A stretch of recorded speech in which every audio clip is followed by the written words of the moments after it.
What's up, guys? Welcome to another episode of MissFlips. In today's episode, we are working on this little table for myself. I'm gonna be keeping it to put in my living room. And it's gonna be so cute. So anyways, yeah, let's get flippin'. Alrighty gang, so this is the piece we are working with today. I got it from a thrift store for $25, and honestly, I don't even think it was worth that much. The legs are kind of coming apart, the finish is removed from the top from a previous refinishing, and it is honestly very cheaply made. It was made in China, not solid wood, so the first thing we're gonna do is get to cleaning this bad boy and then turning it into something that I personally would be happy to have in my home. In fact, I am going to have it in my home. So let's get started.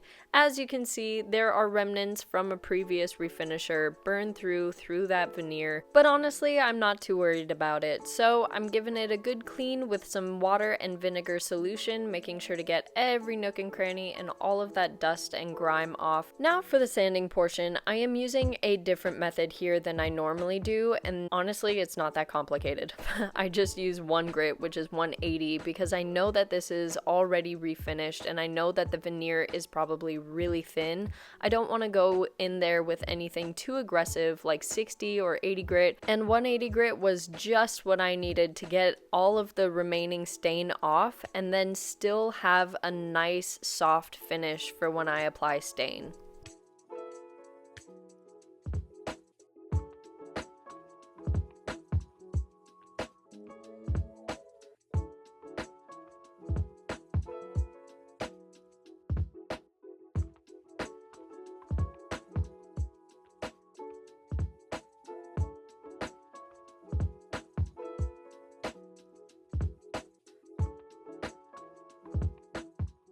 For the rest of the piece where the original finish was still intact, I went in with 100 grit, then 120, then 180.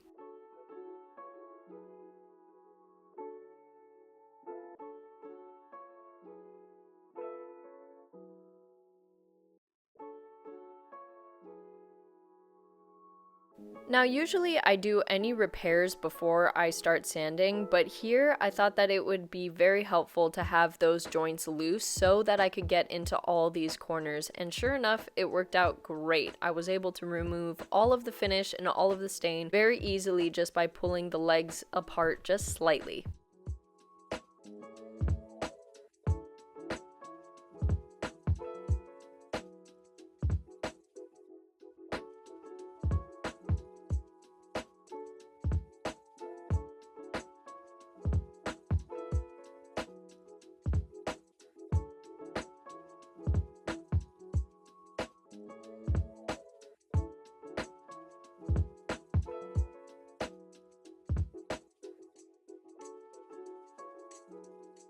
Now that all the sanding's done, I can finally move inside where it is nice and warm because, you know, it's in the middle of winter. The temperatures are dropping. But with my trusty new heater from Newair, I am able to keep my entire garage space nice and warm. So I just turned it on and let it heat up my space while I made the necessary repairs to my piece. The repairs that I'm doing are honestly super minor. I just had to tighten up a few of the screws and replace some of the ones that were missing. This Newair portable 120 volt heater is perfect for my space. It heats up a total of 170 square feet and it's super easy to set up. All you gotta do is take it out of the box and plug it in and it's ready to go. The two features that I noticed about this heater and what made it different from others that I had used were the Cool Touch housing and the built-in thermometer. The Cool Touch housing was really awesome because no matter how long I let this heater run for, I can still pick it up by the body of the machine and it never comes close to burning me. It's even, like its name says, cool to the touch. The built-in thermometer that this has is also a really awesome feature. It allows the machine to know when the specific desired temperature has been reached and it tells it to shut off. That way you never get overheated and you don't waste electricity and run a super high electric bill. It also comes with an awesome fan option, so you know it won't go unused even in the hot summer days. Needless to say, if you're looking for a heater for your workspace, I think this is the one. If you're interested, please make sure to check out the link in the description below, and make sure to use my discount code MissFlips for 10% off. To apply my stain, I'm just going in with a simple sponge brush and then making sure to go in with a paper towel afterwards to wipe up all the excess.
To apply my top coat, I wanted to prop it up so I didn't have to literally crawl underneath this table, and I will be spraying my finish on, so I didn't want to have to deal with getting the sprayer underneath it and all that sort of stuff. So once it was propped, I went in there with my paint sprayer and went in with a satin polyurethane mixed with water. When preparing to spray just about anything, be it paint or finish, I personally always like to use a water-based paint or finish, specifically because it's easy to dilute, it's easy to mix, and the sprayer cleanup afterwards, you just clean it up with water. So, you know, some people like to use latex paint or oil paint or stain or whatever the case may be, but it's really hard to spray that because you have to mix it with something else besides water.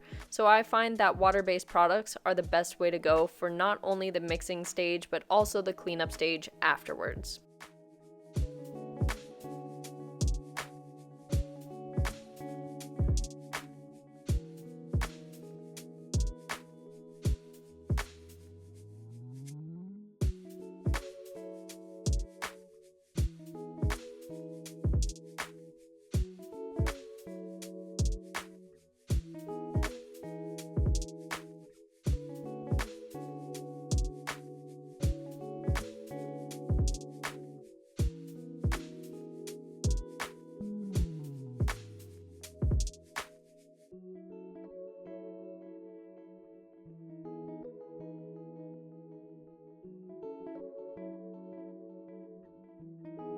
Alright guys, we are coming to an end here. I just want to give a huge shout out to our sponsor Newair for sponsoring this video. Make sure to check out their heaters and all of their amazing products that they have up on their website.